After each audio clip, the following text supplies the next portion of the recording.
చిత్తూరులో గత 4 సంవత్సరాలుగా శ్రీవిష్ణు చిట్ ఫండ్స్ మోసం. నేను చిత్తూరు విష్ణు భవన్ హోటల్ యజమాని వెంకటేష్ గుప్తా గారి కోడలు లీలాకుమారి గారి చెల్లెల్ని. నా పేరు కసెట్టి భారతి. నాన్నగారి పేరు గ్రంథిచెంచు కృష్ణయ్య.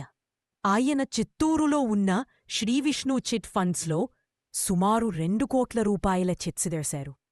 ఆయన 2021 ఏప్రిల్ 21 తేదీన స్వర్గస్థులు అయ్యారు. ఆ తర్వాత నుండి నేను ఆయన చిట్ మొత్తాన్ని తిరిగి పొందేందుకు ప్రయత్నిస్తున్నాను. కాని విష్ణు చిట్ ఫండ్ సంస్థ నా సమస్యను పరిష్కరించట్లేదు.